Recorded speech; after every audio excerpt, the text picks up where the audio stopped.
Hi hello ഞാൻ Saji Kumar welcome to Saji's innovations. ഇന്ന് നമ്മൾ ഉണ്ടാക്കാൻ പോകുന്ന ഐറ്റം വളരെ വ്യത്യസ്തമായ ഒരു ഐറ്റമാണ്. കാരണം എന്താ വെച്ചാൽ ഈ ഒറ്റ ഐറ്റം തന്നെ നമുക്ക് ബ്രേക്ക്ഫാസ്റ്റായിട്ട് ഉപയോഗിക്കാം, പിന്നെ ഈവനിങ് സ്നാക്കായിട്ട് ഉപയോഗിക്കാം, ഡിന്നറായിട്ട് ഉപയോഗിക്കാം. അതായത് എണ്ണപ്പത്തിരി അല്ലെങ്കിൽ പൊരിച്ച പത്തിരി എന്നറിയപ്പെടുന്ന സാധനം മലബാർ ഭാഗത്ത് ഭയങ്കര ഫേമസ് ആണ്. നമ്മളെ ട്രിവാൻഡ്രം ഭാഗത്തൊന്നും കോമൺ അല്ല. പക്ഷേ ഇന്നലെ ഞാൻ ആലപ്പുഴ പോയപ്പോൾ ആലപ്പുഴ ഈവനിങ് സ്നാക്കായിട്ട് എനിക്ക് ഈ ചായയുടെ കൂടെ ഇത് കിട്ടി, എണ്ണപ്പത്തിരി കിട്ടി. അപ്പോൾ എനിക്കൊരാഗ്രഹം ഇന്നിവിടെ ഉണ്ടാക്കിയാലോ ഒന്ന്. അങ്ങനെ അതിൻ്റെ ഭാഗമായിട്ട് ഞാനിന്ന് എണ്ണപ്പത്തിരി ഉണ്ടാക്കാൻ പോവുകയാണ്. ഓക്കെ, അപ്പോൾ അതിൻ്റെ ഐറ്റംസ് എല്ലാം ഞാനിവിടെ എടുത്ത് വെച്ചിട്ടുണ്ട്. 1 by 1 ആയിട്ട് ഇടുമ്പോൾ എന്തൊക്കെയാണ് അതിൻ്റെ അളവ് ഞാൻ പറഞ്ഞുതരാം കേട്ടോ. ഇവിടെ നോക്കുകയാണെങ്കിൽ 2 സെറ്റായിട്ട് ഐറ്റംസ് വെച്ചിട്ടുണ്ട്. ഒന്ന് കുറച്ച് തേങ്ങ, ഒരു അരക്കപ്പ് തേങ്ങയുണ്ട്, ഒരു ടീസ്പൂൺ ജീരകം എടുത്തിട്ടുണ്ട്, ഇവിടെ ഒരു 5-8 ചെറിയ ഉള്ളി എടുത്തിട്ടുണ്ട്, 4-5 അല്ലി വെളുത്തുള്ളി എടുത്തിട്ടുണ്ട്, ഒരു 3 പച്ചമുളക് എടുത്തിട്ടുണ്ട്. ഇത് രണ്ടും സെപ്പറേറ്റ് ആയിട്ട് നമുക്കൊന്ന് മിക്സിയുടെ ചെറിയ ജാറിൽ ചതച്ചെടുക്കണം കേട്ടോ. ചെറുതായിട്ടൊന്ന് ഒതുക്കിയെടുത്താൽ മതി. ഇതിൻ്റെ കൂടെ ജീരകമായിട്ടാണ് ചെയ്യുന്നത് കേട്ടോ. ഇത് രണ്ടും അങ്ങനെ ചെയ്തിട്ട് നമുക്ക് വീണ്ടും കാണാം കേട്ടോ. അപ്പോൾ അത് 2 സെറ്റും ഞാൻ മിക്സിക്കൊന്ന് ഒതുക്കി എടുത്തിട്ടുണ്ട്. ഇത് തേങ്ങയും ജീരകവും ചേർന്ന മിക്സാണ്. ഇത് ചെറിയ ഉള്ളിയും വെളുത്തുള്ളിയും പച്ചമുളക് ഓപ്ഷണലായിട്ട് ഇടും. നമുക്ക് എരിവ് വേണമെങ്കിൽ മാത്രം ആഡ് ചെയ്താൽ മതി. സാധാരണ ചായക്കടയിൽ കിട്ടുന്ന പത്തിരിയിൽ പച്ചമുളക് ഇല്ലെന്ന് എനിക്ക് തോന്നുന്നത്, പക്ഷേ ഞാൻ പച്ചമുളക് ചേർത്തിട്ടുണ്ട്. ഇഷ്ടമാണെങ്കിൽ ആഡ് ചെയ്താൽ മതി. അതേസമയം ഞാനൊരു പാൻ അടുപ്പത്തേക്ക് വെച്ച് ചൂടായിരിപ്പുണ്ട്. അപ്പോൾ ഞാൻ ചെയ്യാൻ പോകുന്ന ഇതിലേക്ക് ഒരു ടേബിൾ സ്പൂൺ കണക്കാക്കി നെയ്യ് ഒഴിച്ച് കൊടുക്കുന്നുണ്ടേ. നെയ്യില്ലെങ്കിൽ നിങ്ങൾ സാധാ വെളിച്ചെണ്ണയോ സൺഫ്ലവർ ഓയിൽ എന്തെങ്കിലും ഒഴിച്ചാൽ മതി. അപ്പോൾ നെയ്യൊന്ന് ചൂടായി വരുമ്പോഴത്തേക്ക് നമ്മളെടുത്ത ആ വെളുത്തുള്ളി ഉള്ളി പച്ചമുളകിൻ്റെ പേസ്റ്റ് ഇട്ട് കൊടുക്കുക കേട്ടോ. പേസ്റ്റല്ല, ചതച്ചെടുത്തത്. ഇതൊന്ന് നെയ്യിലിട്ട് മൂപ്പിക്കുക. നമുക്ക് വേണമെങ്കിൽ മൂപ്പിക്കാതെയും ചേർക്കാം, പക്ഷെ മൂപ്പിക്കുമ്പോൾ ഒരു പ്രത്യേക ടേസ്റ്റ് ആട്ടോ. നമ്മുടെ മിക്സ് ഒന്ന് മൂത്ത് വരുന്നുണ്ട്. ഈ സമയം നമ്മൾ ചെയ്യുന്നത് ഞാനൊരു 3 കപ്പ് വെള്ളം ഇതിലേക്ക് ഒഴിച്ചു കൊടുക്കാം. ഈ 3 കപ്പ് ഒഴിക്കാനുള്ള കാരണം എന്താ വെച്ചാൽ ഞാൻ 2 കപ്പ് അരിപ്പൊടിക്കാണെന്ന് പത്തിരി ഉണ്ടാക്കാൻ പോണേ, എണ്ണപ്പത്തിരി ഉണ്ടാക്കാൻ പോകുന്നത്. അപ്പോൾ ഒരു കപ്പ് അരിക്ക് 1.5 കപ്പ് വെള്ളം, ആ അളവിൽ ചേർത്തിരിക്കണം. സാധാരണ നിങ്ങൾക്ക് കിട്ടുന്ന അരിപ്പൊടിയുടെ ഒരു എന്താ പറയുക കമ്പനി ബ്രാൻഡ് മാറുന്ന ചിലപ്പോൾ ഇത് മാറിയേക്കാം. പക്ഷേ ഞാൻ സാധാരണ 1 കപ്പിന് 1.5 കപ്പ് വെള്ളം എടുക്കാറുള്ളത്. അപ്പോൾ നമുക്ക് നോക്കാം, ആവശ്യമുണ്ടെങ്കിൽ പിന്നെ എന്തെങ്കിലും ചെയ്യാം. ഈ വെള്ളത്തിലേക്ക് നമുക്കിനി 1 ടീസ്പൂൺ ഉപ്പും കൂടെ ചേർത്ത് കൊടുക്കാം കേട്ടോ. ഈ വെള്ളം നന്നായിട്ടൊന്ന് തിളച്ച് വരട്ടെ കേട്ടോ. നമ്മുടെ വെള്ളം ഇപ്പോൾ നന്നായിട്ട് തിളച്ച് വന്നിട്ടുണ്ട് കേട്ടല്ലോ. ഈ സമയം നമ്മൾ ഈ അരിപ്പൊടി ഇതിലേക്ക് ആഡ് ചെയ്ത് നന്നായിട്ട് മിക്സ് ചെയ്ത് കൊടുക്കുക. ഞാൻ എടുത്തിരിക്കുന്നത് അപ്പത്തിൻ്റെ പൊടിയാണ്. നിങ്ങൾക്ക് അപ്പത്തിൻ്റെ പത്തിരിപ്പൊടി ഉണ്ടെങ്കിൽ അത് മതി, അല്ല അപ്പത്തിൻ്റെ പൊടിയെങ്കിൽ കുറച്ച് സോഫ്റ്റ് ആയിരിക്കുള്ളൂ. പുട്ടിൻ്റെ പൊടിയൊക്കെയാണെങ്കിൽ ഭയങ്കര ഹാർഡായി പോകും. അപ്പോൾ ഇത് ഇടുന്നതനുസരിച്ച് അതേ സമയം ഇളക്കി കൊടുക്കുകയും ചെയ്യുക കേട്ടോ, അല്ലെങ്കിൽ കട്ട പിടിച്ചു പോകും. കുറേശ്ശെ ഇട്ടിങ്ങനെ ഇളക്കി കൊടുക്കുക. നമുക്ക് തീ ഓഫ് ചെയ്ത് കൊടുത്തിട്ട് വേണം ചെയ്യാൻ കേട്ടോ. ഇങ്ങനെ കട്ട വരാതെ നന്നായിട്ട് മിക്സ് ചെയ്ത് കൊടുക്കുക. അപ്പോൾ ഇതിന് ചെറുതായിട്ടൊന്ന് തണുക്കട്ടെ. തണുത്തതിന് ശേഷം ഇതിന് നമുക്ക് കൈ കൊണ്ട് നന്നായിട്ടൊന്ന് മിക്സ് ചെയ്തെടുക്കണം. അപ്പോൾ നമ്മുടെ മാവിൻ്റെ ചൂട് ചെറുതായിട്ടൊന്ന് മാറി വരുന്നുണ്ട്. ഇനി ചെയ്യേണ്ടത് ഇതിനെ വലിയൊരു പാത്രത്തിലേക്കോ ഒരു കൗണ്ടർ ടോപ്പിലേക്കോ തട്ടുക. ഇവിടെ കൗണ്ടർ ടോപ്പിലേക്ക് തട്ടുന്നത് വലിയ പാത്രത്തിൻ്റെ ഇല്ല അത്രയും. ഇത് കഴിയാവുന്ന അത്രയും ചൂടോടെ തന്നെ നമ്മൾ മിക്സ് ചെയ്തെടുക്കണം കേട്ടോ. ഇപ്പോൾ നല്ല ചൂടിൻ്റെ ആവി വരുന്നുണ്ട്. ഒരു പാത്രത്തിൽ അടുത്തിച്ചിരി വെള്ളം വെക്കുക കേട്ടോ, കൈ നനയ്ക്കാം. എന്നിട്ട് മിക്സ് ചെയ്തെടുക്കാം. നല്ല ചൂടുണ്ട് കേട്ടോ.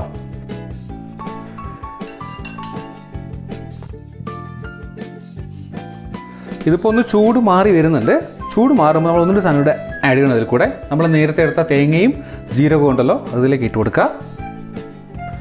ഒരു 2 ടീസ്പൂൺ കരിഞ്ജീരകം ഞാൻ ഇടുന്നുണ്ട്. കരിഞ്ജീരകം ഇല്ലെങ്കിൽ കറുത്ത എള്ളിട്ടാലും മതി, പക്ഷേ കരിഞ്ജീരകത്തിന് പ്രത്യേക ടേസ്റ്റ് ആട്ടോ. 2 ടീസ്പൂൺ ഇട്ടത്. പിന്നെ ഞാൻ ഒരു 1/2 കപ്പ് മൈദാമാവ് ചേർക്കുന്നുണ്ട്. മൈദാമാവ് ഓപ്ഷണലാണ്. ഇത് സോഫ്റ്റായിട്ട് കിട്ടാൻ വേണ്ടിയാണ് മൈദാമാവ് ചേർക്കുന്നത് കേട്ടോ. നിങ്ങൾക്ക് വേണ്ടെങ്കിൽ സ്കിപ്പ് ചെയ്യാം, അരിപ്പൊടിയിൽ മാത്രം ഉണ്ടാക്കിയാൽ മതി. വീണ്ടും നന്നായിട്ട് മിക്സ് ചെയ്ത് കൊടുക്കാം. നിങ്ങൾക്ക് വെള്ളം കുറവാണെന്ന് തോന്നിയാൽ വെള്ളം ചേർത്ത് കൊടുക്കാം. ഇനി വെള്ളം കൂടുതലാണെങ്കിൽ അരിപ്പൊടി ചേർക്കരുത്, മൈദാപ്പൊടി ചേർക്കണം കേട്ടോ. ഇതിപ്പോൾ വെള്ളം കറക്റ്റാണ് ഞാൻ ചേർത്തത്. അപ്പോൾ നമ്മുടെ മാവിനെ നന്നായിട്ട് മിക്സ് ചെയ്ത് ഉരുട്ടി വെച്ചിട്ടുണ്ട്. ഞാൻ എളുപ്പത്തിന് വേണ്ടി 2 പാർട്ടായിട്ട് തന്നെ മാറ്റാൻ പോവാം കേട്ടോ. കുറേശ്ശെ ചെയ്യാം നമുക്ക്. ഇതങ്ങോട്ടൊന്ന് മാറ്റി വെച്ചിട്ട് ഇതിൽ ആദ്യം ചെയ്യാൻ പോണേ. ഞാൻ ആദ്യം ഇത് ഒട്ടിപ്പിടിക്കാതിരിക്കാൻ വേണ്ടി കുറച്ച് മൈദാമാവ് എന്നിട്ട് കൊടുക്കുക കേട്ടോ. ഇവിടെ മൈദാപ്പൊടി. എന്നിട്ട് ഈ ഉരുള ഇതിൻ്റെ പുറത്ത് വെച്ചിട്ട് ഒന്ന് പരത്തിയെടുക്കാം. ഇത് പരത്തുമ്പം പ്രത്യേകം ശ്രദ്ധിക്കുക. നിങ്ങൾക്ക് ചപ്പാത്തിയുടെ റോളർ വെച്ച് പരത്താനാണ് എളുപ്പമെങ്കിൽ അത് ചെയ്യുക. ഞാൻ കൈകൊണ്ടാണ് ചെയ്യണേ.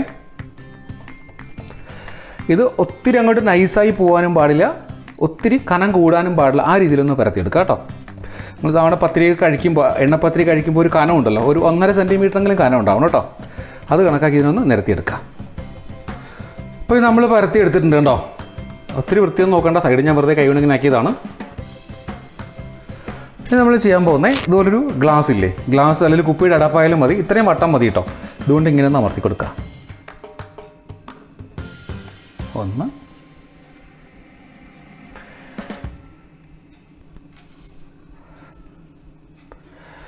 യെസ്, നമ്മളിപ്പോൾ 5 എണ്ണം ഉണ്ടാക്കിയിട്ടുണ്ട്. നമുക്കിതിനെ മാറ്റിയെടുക്കാം. ആദ്യം ഈ ഒരു തിക്നെസ്സാണ് വേണ്ടത് ശരിക്കും. നമുക്കൊരു പാത്രത്തിലേക്ക് മാറ്റി വെക്കാം. 1 2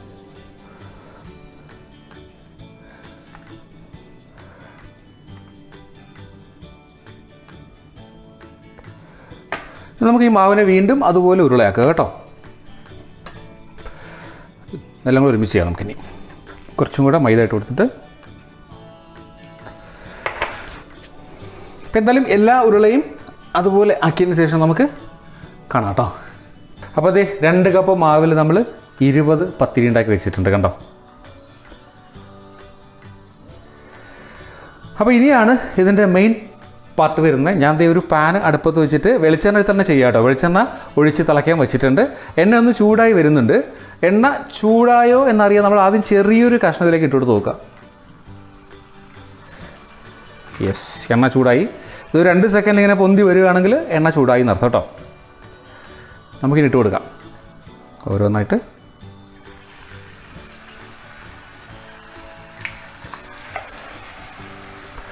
ഞാനൊരു 3 എണ്ണം വീതം എടുക്കാനുള്ള പ്ലാനാണ് കേട്ടോ. ഇനി ചെയ്യേണ്ടത് നല്ല ഹൈ ഫ്ലെയിമിൽ നമ്മൾ ഇട്ട് കൊടുത്തത്, കാരണം ശരിക്ക് തിളച്ചെണ്ണയിൽ ഇട്ട് കൊടുത്തത്. ഇനി ഫ്ലെയിം പരമാവധി ലോ ആക്കി വെച്ചിട്ട് ചെയ്യുക. അതല്ലെങ്കിൽ പുറം മാത്രം പെട്ടെന്ന് ഇങ്ങനെ മുരിഞ്ഞു വരും, എന്താ പോലെ തോന്നുക, ഉൾവശം വേവില്ല. അപ്പോൾ ഫുള്ള് വേവണമെങ്കിൽ തീ പരമാവധി കുറച്ച് വെച്ച് കൊടുക്കുക കേട്ടോ. ഞാൻ കുറച്ച് വെച്ചിട്ടുണ്ട്. ഒരു സൈഡൊന്ന് വെന്ത് വരുമ്പോഴത്തേക്കൊന്ന് മറിച്ച് കൊടുക്കുക കേട്ടോ. തിരിച്ചും മറിച്ചും കൊടുക്കുക അതുപോലെ. അപ്പോൾ വെന്തിട്ടില്ല, ഇപ്പോൾ ഒരു 5 മിനിറ്റോളം ആയിട്ടുണ്ട് കേട്ടോ.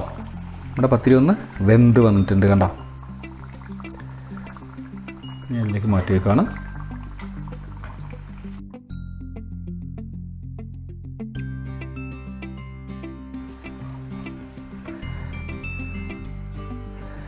യെസ്, നമ്മുടെ ഫസ്റ്റ് സെറ്റ് ഓക്കെയാണ്. അടുത്തൊരെണ്ണം ഇട്ട് കൊടുക്കാൻ പോവാണേ.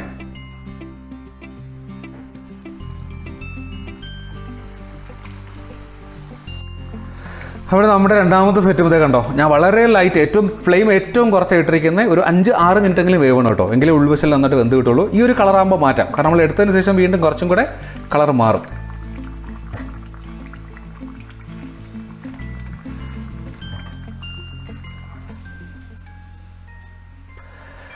അപ്പോൾ 2 സെറ്റ് ആയിട്ടുണ്ട്. ഇതുപോലെ ബാക്കിയെല്ലാം നമുക്ക് വറുത്ത് വരാം.